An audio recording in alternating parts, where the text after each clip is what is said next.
ओम गजाननं भूतगणादिसेवितं कपीतजम्बूफलचारुभक्षणम् उमासुतं शोकविनाशकारकं नमामि विघ्नेश्वरपादपङ्कजम्।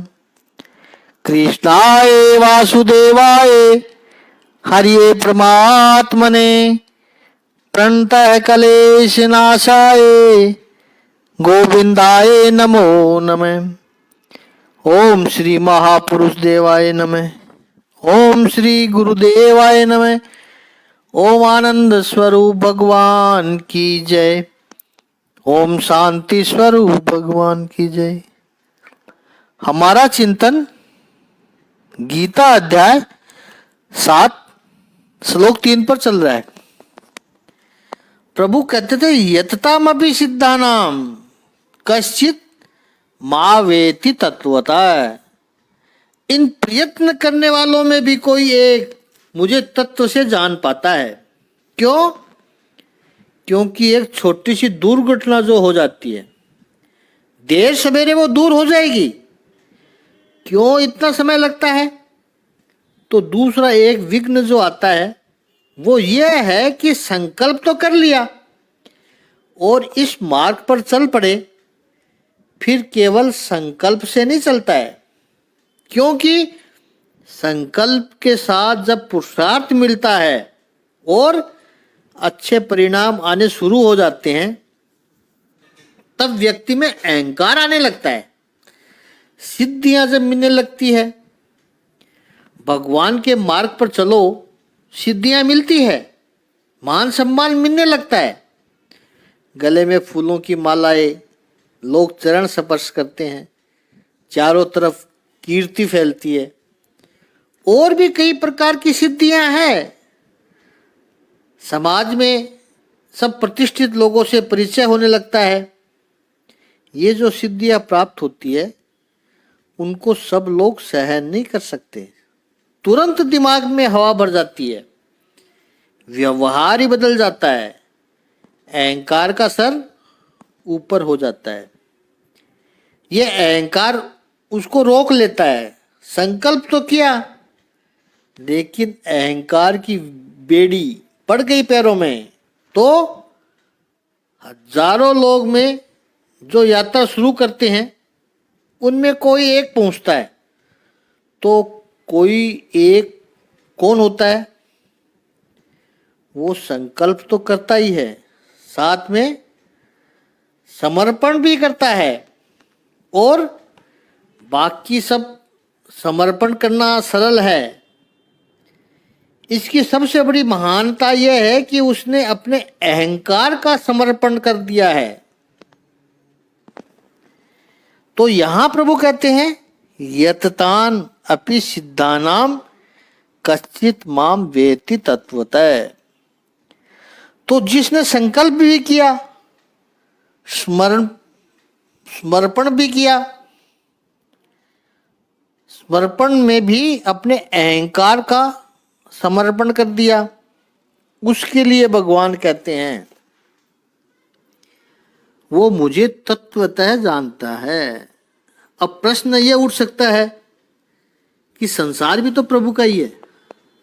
तो संसार को जब अच्छी तरह से जान लिया, फिर भगवान को भी तो जान लिया अच्छी तरह से।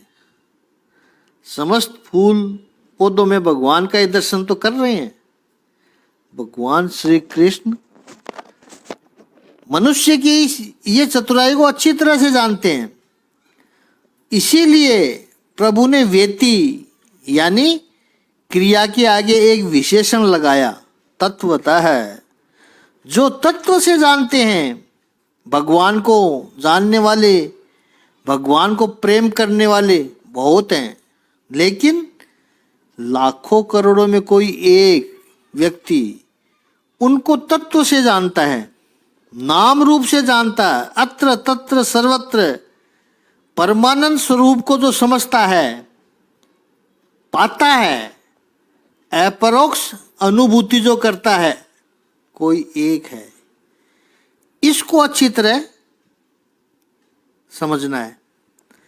संकल्प और संकल्प के साथ समर्पण, तभी आनंद की अनुभूति होती है, ईश्वर की अनुभूति होती है। अन्यथा संसार में भगवान को भजो, भगवान को प्राप्त करो, प्रभु की दिशा में चलो, ऐसा बार बार कहना पड़ता है, लेकिन ऐसा किसी से भी नहीं करना पड़ता है कि संसार के भोग भोगो, विषय सुख में पड़ो, मटेरियल हैप्पीनेस का सुख लो, वहां तो अपने आप जाएंगे लोग। परमात्मा को प्राप्त करो, ऐसा कहना पड़ता है। यह बताने के बाद अब जो इस अध्याय के दूसरे श्लोक में प्रभु ने क्या कहा था कि ऐसा विज्ञान में ज्ञान तुझे बताऊंगा जिसको जानने के बाद कुछ भी जानने को बाकी नहीं रहेगा। वो ज्ञान समझाने का आरंभ प्रभु करते हैं 4 श्लोक से। तो भगवद गीता के 7वें अध्याय का 4था श्लोक लेते हैं। 7वें अध्याय के 4थे श्लोक का शाब्दिक अर्थ है कि पृथ्वी, जल, अग्नि, वायु, आकाश, मन, बुद्धि तथा अहंकार, ये 8 प्रकार से विभक्त मेरी भिन्ना प्रकृतियां हैं, यानी अपरा प्रकृतियां। 5वें श्लोक में बताएंगे प्रभु अपरा प्रकृति के बारे में। इस 4थे श्लोक में भगवान प्रकृति का वर्णन करते हैं। यहां भगवान ने 8 प्रकार की प्रकृति बताई है और प्रभु ने स्पष्ट कहा है, मैं प्रकृति, मैं इत्यम प्रकृति अष्टधाम भिन्ना। इसी अध्याय में प्रभु फिर से कहेंगे कि वो माया प्रकृति भी, वो भी मेरी ही है, और यहां कहा कि प्रकृति भी मेरी ही है। ये प्रकृति, अपरा प्रकृति भी मेरी है। याद रखना है कि ये अस्तित्व है, ये सृष्टि है, वो पुरुष और प्रकृति के मिलन से चलती है। वेस्टर्न फिलोसोफर ने भी इस बात को स्वीकार किया। उन्होंने शब्द कुछ अलग रखे, मैटर एंड स्पिरिट। स्पिरिट चैतन्य, प्रकृति मैटर, इन दो के मिलन से चलती है प्रकृति। तो सबसे पहले प्रभु ने जो 8 प्रकार की प्रकृति है उसको समझाया है। उसमें कौन कौन सी है? भूमि यानी पृथ्वी, आप यानी जल, अनल, अनलय यानी अग्नि, वायु यानी वायु, खम आकाश, पृथ्वी, जल, तेज, वायु और आकाश, ये 5 महाभूत तत्व है। उसके बाद मन, बुद्धि और अहंकार, तो 5 महातत्व और मन, बुद्धि और अहंकार, ये सब 8 मिलकर भगवान की प्रकृति बनती है। अगले 5वें श्लोक में प्रभु और स्पष्ट करेंगे कि ये अपरा प्रकृति है। प्रकृति 2 प्रकार की है, परा और अपरा। अपरा का अर्थ है जड़ प्रकृति और परा का अर्थ है चैतन्य प्रकृति। तो ये जड़ प्रकृति है, वो 8 प्रकार की है। पृथ्वी, जल, तेज, वायु, आकाश, मन, बुद्धि और अहंकार। इसको एक एक को संक्षेप में लेकर देखेंगे हम। यहां प्रभु ने सबसे पहले पृथ्वी का, भूमि, और सबसे अंत में कहा अहंकार। इस अर्थ में कि अस्तित्व का जो स्थूलतम, सबसे अधिक दिखाई देने वाला प्रकार जो है वो पृथ्वी है, और सूक्ष्मतम जो प्रकार है, सबसे सूक्ष्म है, वो है अहंकार। दिखाई नहीं पड़ता है लेकिन परेशान बहुत करता है, लेकिन दिखाई नहीं पड़ता है। सर्जन हुआ सृष्टि का, सृष्टि हुई, एक उत्पन्न होता है, प्रोडक्शन जिसे कहते हैं, वो अपरा प्रकृति है जो इस 4थे श्लोक में समझाई है प्रभु ने। और दूसरी प्रकट होती है, उत्पन्न यानी प्रोड्यूस, प्रकट यानी मैन्युफैक्चरिंग, वो प्रकट होती है, वो परा प्रकृति है, जिसका वर्णन 5वें श्लोक में आएगा। चेतन प्रकृति, ये पूरा जो मनुष्य शरीर है, जिसे भूल से हम अपना स्वरूप समझते हैं, ये पूरा का पूरा मैन्युफैक्चरर है। जैसे फैक्ट्री में प्रोडक्शन होता है, वैसे ये शरीर पूरा का पूरा मैन्युफैक्चरर है। और इसके पुर्जे क्या है, वो प्रभु ने 8 बताए हैं। भूमि, जल, तेज, वायु, आकाश, मन, बुद्धि और अहंकार, इसी से सब बना है। श्री रामचरितमानस में जब बाली की मृत्यु होती है तो उसकी पत्नी तारा विलाप करती है। तब तारा को आश्वासन देते समय भी भगवान श्री रामचंद्र जी ने यही तो कहा था कि तारा, तुम किसके लिए रो रही हो? तुम कहती हो तुम्हारा पति चल बसा, कहाँ चला गया तुम्हारा पति? यदि इस शरीर को तुम पति कहती हो तो शरीर तो ये सामने पड़ा है। छति जल पावक गगन समीरा, पंच रचित अधि अधम शरीरा, वो शरीर तो तुम्हारे सामने है तारा, कब तक रोओगी तुम? और यदि तुम कहती हो कि नहीं, पृथ्वी, जल, तेज, वायु, आकाश से बना हुआ शरीर जो है वो नहीं है मेरा पति, लेकिन उसके अंदर जो आत्मा थी वो मेरा पति था, और वो आत्मा चली गई, इसलिए मैं रो रही हूं। प्रभु कहते हैं कि आत्मा कहाँ जाती है? आत्मा तो है ही हमेशा। आत्मा तो न जन्म लेती है न मरती है।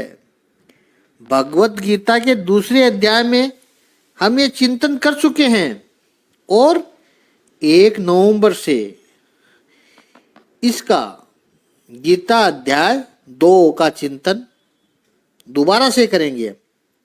जो भगवत गीता का हृदय है उसकी पुनरावृत्ति दोबारा शुरू करेंगे 1 नवंबर से। उसके बाद ये 7वां अध्याय के बचे हुए श्लोकों को चिंतन करेंगे और आगे की यात्रा शुरू करेंगे। दूसरा अध्याय स्पेशल है, इसलिए बीच में इसका पुनरावृत्ति करना महत्वपूर्ण हो जाता है। हमें तय करना है कि हमारा संबंध किसके साथ है। शरीर के साथ है तो वो तो आज निकल जाने वाला है, या तो सामने वाले का शरीर चला जाएगा या हमारा शरीर चला जाएगा। दोनों में से एक तो पहले जाएगा ही। और आत्मा से यदि संबंध है तो फिर दुख किस बात का, क्योंकि आत्मा तो हमेशा है, निरंतर है, उसका तो कभी हनन हो ही नहीं सकता है। इस संसार में जो दुख होता है वो संसार की घटनाओं के कारण नहीं होता है। संसार की घटनाओं का गलत इंटरप्रिटेशन करने से होता है। इन घटनाओं को ठीक से समझ नहीं पाते, इसलिए होता है। पिता गोद में लेकर के बालक को गोद में बैठा रखा था। पिता को भी बालक के साथ खेलने में आनंद आ रहा था और बालक को भी पिता की गोद में आनंद आ रहा था। बालक खिलखिलाकर हंस रहा था। इतने में बेडरूम में मोबाइल फोन पड़ा था, घंटी बजी। देखा तो पता चला कि कोई महत्वपूर्ण फोन आया है। तो बालक को नीचे गोद में से उठाकर अंदर के कमरे में फोन पर बात करने के लिए चला गया पिता। बालक ने देखा कि पिता मेरी आंखों के सामने से चला गया तो उसने रोना शुरू कर दिया, पापा गए, पापा गए। पापा तो कहीं नहीं गए। फिर भी बालक क्यों रोता है? बालक को लगता है कि पापा गए क्योंकि मुझे दिखाई नहीं पड़ते हैं, मेरी आंखों के सामने नहीं है, इसलिए मेरे लिए गए। कहीं नहीं गए बेटा, माँ कहती है, घर में ही है। वो एक कमरे से दूसरे कमरे में चले गए हैं, एक काम को छोड़कर दूसरा काम करने गए हैं, एक प्रवृत्ति को छोड़कर दूसरी प्रवृत्ति करने गए हैं। है वहीं पर ही। बालक की अपनी समझ है। बालक ये नहीं समझ पाता कि फोन पूरा करने के बाद पापा फिर से आ जाएंगे, फिर मुझे लेंगे, अपनी गोद में बिठाएंगे। वो नहीं समझ पा रहा है। बालक केवल इतना समझ पाता है कि गोद में बैठा था मैं, मुझे उतार करके पापा चले गए, अब पता नहीं कब लेंगे, आएंगे कि नहीं आएंगे, मुझे लेंगे कि नहीं लेंगे, ये सब उसको पता नहीं है। वो केवल इतना देखता है कि अभी तक मैं और पापा साथ में थे, अब पापा दूर चले गए, बस रोता है। उसकी बहुत मर्यादित समझ है। बड़े होकर भी कोई बहुत बड़ी समझ नहीं आ जाती है हमारे भीतर। हमारा भी कोई स्वजन जब हमें छोड़कर चला जाता है तो हम रोने लग जाते हैं। हमें लगता है हमारा अपना था वो गया, क्योंकि हमने अपना संबंध केवल शरीर से जोड़ रखा था। हम शरीर को पकड़े हुए थे। हमने अपना मालिकी भाव यानी सेंस ऑफ पोजेशन शरीर के साथ रखा हुआ था। ये मेरा शरीर है, तुम मेरी पत्नी हो तो तुम्हारा शरीर केवल मेरे लिए है, अन्य के लिए नहीं। पत्नी कहती है तुम मेरे पति हो तो तुम्हारा शरीर केवल मेरे लिए है। खबरदार किसी और की तरफ देखा तो झगड़ा शुरू। उसने न भी देखा हो, केवल पत्नी के मन में संशय भी आ गया तो झगड़ा शुरू। देखना न देखना तो बात की बात है, केवल मन में आ गया कि इसने देखा, झगड़ा शुरू। नासमझी की वजह से, मर्यादित समझ की वजह से, और केवल अपनी ही समझ सही है। सबको यही लगता है कि मैं जो सोचता हूँ वही सही है। आप बच्चे को कितना भी समझाओगे कि अभी पापा फोन खत्म करके आएंगे, वो यही कहता रहेगा नहीं पापा, नहीं पापा, मेरी समझ ही सही है। तो एक तो ना समझी और उसके ऊपर से जिद। बड़े होकर भी हम यही भूल बराबर करते रहते हैं। आगे बालक को तो छोड़ो, वो तो निर्दोष है, लेकिन हम भी यही करते हैं। इसके आगे का चिंतन कल करेंगे। चिंतन थोड़ा बड़ा हो रहा है लेकिन मजेदार चिंतन आएगा। ओम श्री सच्चिदानंद भगवान की जय।